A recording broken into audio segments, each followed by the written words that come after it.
Welcome back to The Explainer. So glad you're tuning in today. Let's just jump right in, because we are about to totally flip the script on how you approach speaking English. Look, if you're the kind of dedicated learner who's spent hours upon hours trying to crack the code of this language, you've probably felt like you're just hitting a brick wall. But what if the missing piece wasn't another grammar rule? What if it wasn't another vocabulary list to memorize? What if, actually, the true secret to fluency is a physical exercise? Today we are unpacking an absolutely game-changing concept, training your mouth, not just your brain. This is the physical path to English fluency. So let's be real for a second. Why do you freeze up when it's actually time to speak? Seriously, be honest with yourself. How many videos have you sat through completely silently? How many hours have you burned just memorizing rules? And yet, the exact second you step into a real-life conversation, it's like your lips freeze solid, your tongue feels like a block of lead, and your mind just goes completely blank. It is beyond frustrating, right? But hey, here is some massive relief. It's not because you aren't smart enough, and it is definitely not because your English is bad. It's actually because of a physical disconnect that literally almost no one is talking about. Think about all that mental knowledge you've built up. The grammar rules, the massive vocab list, the hours of silent listening. You have been training your brain for years, but here's the catch. Spoken English lives in physical movement. It lives in your lips, your tongue, your jaw, and the literal flow of sound. It's exactly like going to the gym.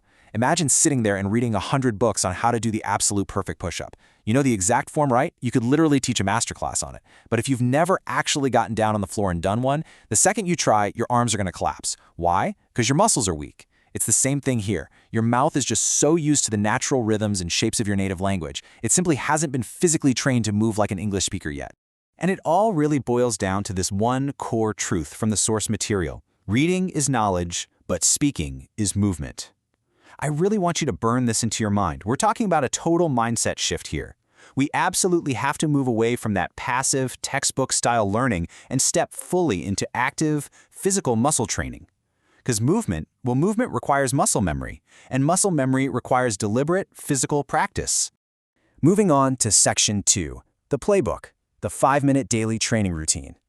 Now listen, this isn't about exhausting yourself with 5-hour practice sessions every Sunday. No way. It is all about building tiny, highly focused, repeatable habits that literally rewire the muscles in your mouth, day by day. Let's break down this roadmap, because it's super empowering. There are 4 stages to this new daily gym routine for your mouth. Step 1, a 1-minute mouth warm-up. Step 2, the mirror technique, just 1 minute.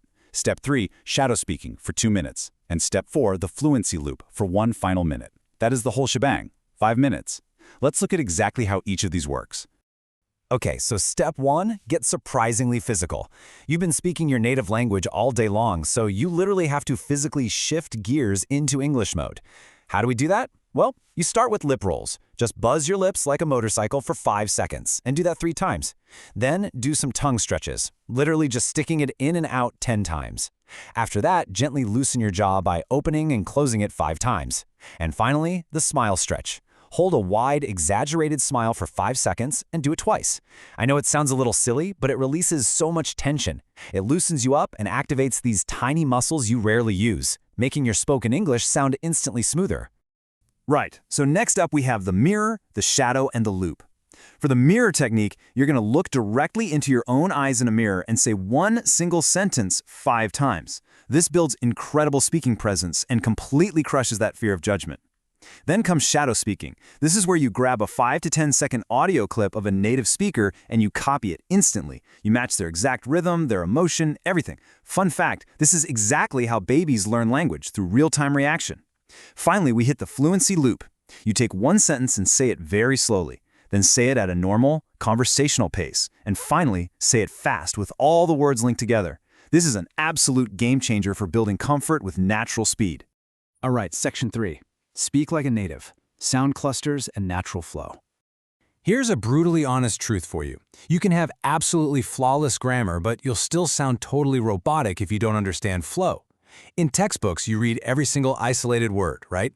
Like, what are you doing? Or, did you eat? It's super flat, it's mechanical. But fluent speakers, they do not talk like that. They use what we call sound clusters. Just listen to the difference here.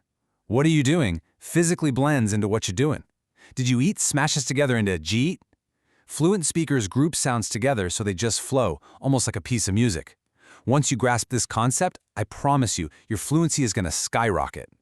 So, the big question, how do we actually master these clusters? Well, first, pick 3 common clusters to practice every single day. Second, speak them out loud like a short song or even a rhythmic rap. Let your mouth really feel that beat. Third, create your own practical, real-world sentence using that specific cluster.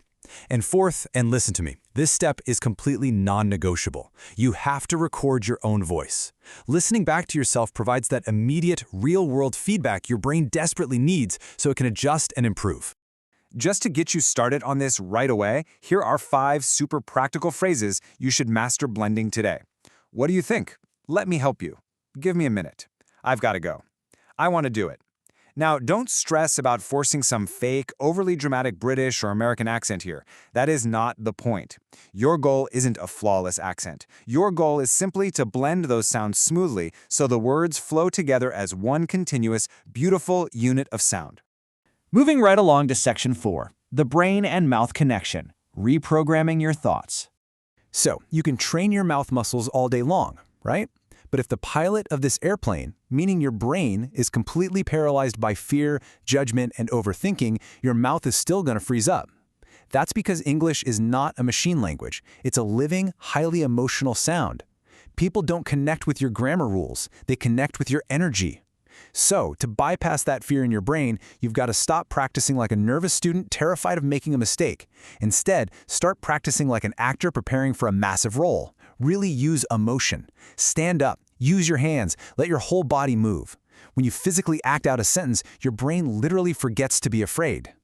And to give your brain even more of an edge, you should use the "this means that" system. Look, translating in your head is the absolute worst enemy of fluency. When you think in your native language, translate it to English, start panicking, and then try to speak, you are always going to be too slow. Instead, you need to create automatic mental shortcuts. When you hear the phrase, "I'm starving," do not translate the words. Instantly connect that sound to the physical, gnawing feeling of being incredibly hungry, or maybe picture your favorite fast food burger. You are building automatic fluency triggers here, not just memorizing another vocabulary list. And that brings us to our final section, Section 5, the Smart Repetition System, 5 layers of fluency.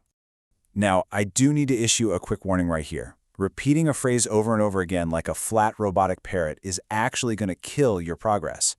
Instead, take just one single sentence and build deep muscle memory by running it through these 5 deliberate layers. Layer 1. Say it with slow, exaggerated clarity to really stretch out those mouth muscles. Layer 2. Say it with a natural, connected flow. Layer 3. Take that exact same sentence and say it using 3 totally different emotions. Maybe try sounding sad, then furiously angry, then totally confused. Layer 4 is fast pressure. Say it as quickly as humanly possible to build your reaction time. And finally, Layer 5. Imagine 3 totally different real-world contexts, like a high-stakes job interview or a really romantic date, and say the sentence as if you were literally standing right there. And all of this leads up to an incredibly powerful realization from the source text. I don't repeat to remember, I repeat to become. Think about that for a second. Smart repetition is that invisible, behind-the-scenes daily grind. It's the actual bridge between a lifetime of staying silent and true, unshakable, confident fluency. You aren't just trying to memorize a string of words, you are absorbing this language into your very identity. Just think about the typical passive learner for a minute. They watch hours and hours of videos, they take beautifully color-coded notes, but their mouth stays completely silent. They're basically just hoarding information. Now, compare that to the fluency trainee. They watch a quick video, pick out just one single sentence, repeat it 5 different ways, and physically train their mouth every single day. They are actively transforming their actual abilities. So, which one are you right now? And that leaves us with one final, totally undeniable question. Will you stay silent or will you train? You've got the playbook now. You know exactly what the 5-minute routine looks like, you understand how sound clusters work, and you know how to completely bypass your brain's fear by acting with genuine emotion. The only thing left to do is take action. You don't need to hear another tip or trick. You literally just need to move your mouth. So, as we wrap up this explainer, I've got a challenge for you. Step in front of a mirror today, pick your very first sentence, and start your physical path to fluency. Thank you so much for learning with me today, and I will catch you on the next one.